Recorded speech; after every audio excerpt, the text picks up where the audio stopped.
ഇതുമായി ബന്ധപ്പെട്ട ഏറ്റവും പുതിയ വാർത്തയിലേക്ക് ഇപ്പോൾ രാഹുൽ മാങ്കൂട്ടത്തിനെതിരെ പരാതി നൽകിയ യുവതിയുടെ രഹസ്യമൊഴി രേഖപ്പെടുത്തുകയാണ്. Neyyattinkara judicial first class magistrate കോടതി 7-ലാണ് മൊഴി രേഖപ്പെടുത്തുന്നത്. വിവരങ്ങളുമായി ഡാൻ കുര്യൻ. ഡാൻ, അതോടുകൂടി കേസിന്റെ ഒരു പ്രധാനപ്പെട്ട ഘട്ടത്തിലേക്ക് രഹസ്യമൊഴി എടുക്കുന്നതോടുകൂടി കടക്കുകയല്ലേ? തീർച്ചയായിട്ടും ഇതിൽ എടുത്തു പറയേണ്ട കാര്യം, ഇന്നലെ തിരുവനന്തപുരം റൂറൽ ജില്ലാ പോലീസ് മേധാവിക്ക് 4 മണിക്കൂറിലേറെ നീണ്ട് യുവതി നൽകിയ മൊഴി തന്നെയാണ് ഇന്ന് ഈ മജിസ്ട്രേറ്റിന് മുമ്പിൽ, നെയ്യാറ്റിൻകര ജുഡീഷ്യൽ മജിസ്ട്രേറ്റിന് മുമ്പിൽ ആവർത്തിക്കുന്നതെങ്കിൽ കാര്യങ്ങൾ മറ്റൊരു തരത്തിലേക്ക് മാറും. രാഹുൽ അത് കൂടുതൽ പ്രതിസന്ധി സൃഷ്ടിക്കുമെന്നാണ് അറിയാൻ കഴിയുന്നത്.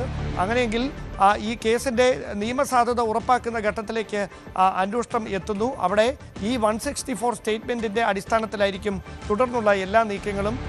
മാത്രമല്ല കോടതി തുടർന്ന് നൽകുന്ന നിർദ്ദേശങ്ങൾ ഈ കാര്യത്തിൽ സുപ്രധാനമായി മാറുകയും ചെയ്യുമെന്നാണ് മനസ്സിലാക്കാൻ കഴിയുന്നത്.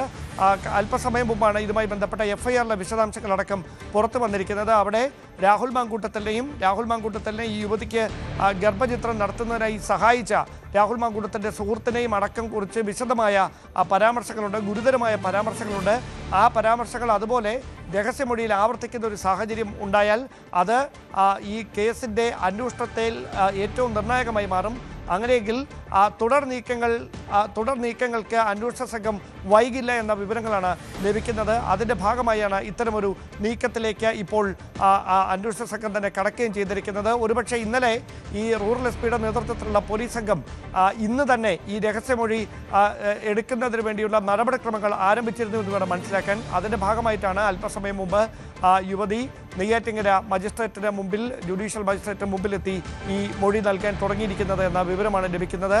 രഹസ്യമൊഴിയിലെ പരാമർശങ്ങളായിരിക്കും നിയമപരമായി കോടതിയിൽ രാഹുൽ മാങ്കൂട്ടത്തിൻ്റെ ഈ കേസിൽ ഏത് തരത്തിൽ ശിക്ഷിക്കപ്പെടും, അല്ലെങ്കിൽ ഏത് തരത്തിൽ രാഹുൽ മാങ്കൂട്ടത്തിന് നിയമം കുരുക്കായി മാറുമെന്ന കാര്യത്തിൽ നിർണായകമായി മാറാൻ പോകുന്നത് ഈ രഹസ്യമൊഴിയായിരിക്കും.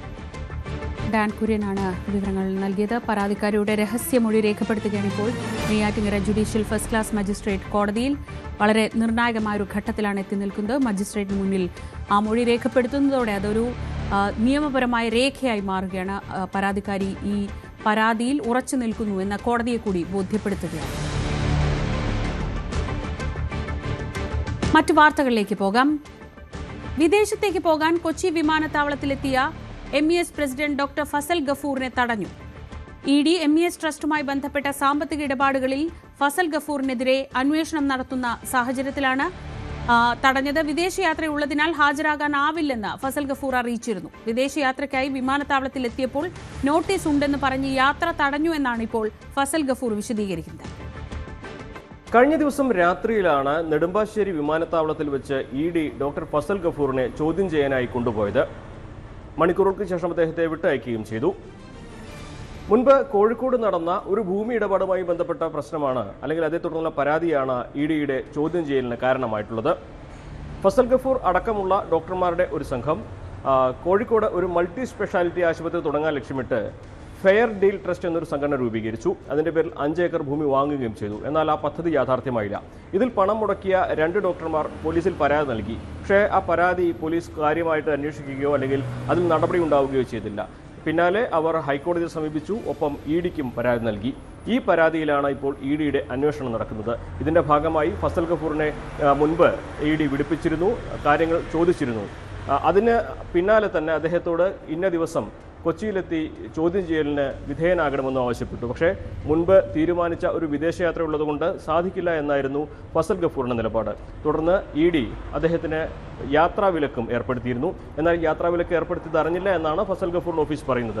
അങ്ങനെയാണ് ഈ യാത്രാവിലക്ക് നിലനിൽക്കെ ഓസ്ട്രേലിയയിലേക്ക് പോകാനിരുന്ന ഫസൽ ഗഫൂറിനെ നെടുമ്പാശ്ശേരി വിമാനത്താവളത്തിൽ വെച്ച് EDയുടെ സംഘം ചോദ്യം ചെയ്യാനായി കൊണ്ടുപോയത്. എന്നാണെങ്കിലും അദ്ദേഹത്തെ മണിക്കൂറുകൾക്ക് ശേഷം വിട്ടയച്ചു. പക്ഷേ വീണ്ടും ED ചോദിച്ച കാര്യങ്ങൾക്ക് മറുപടിയുമായി രേഖകളുമായി ഹാജരാകേണ്ടതുണ്ട്.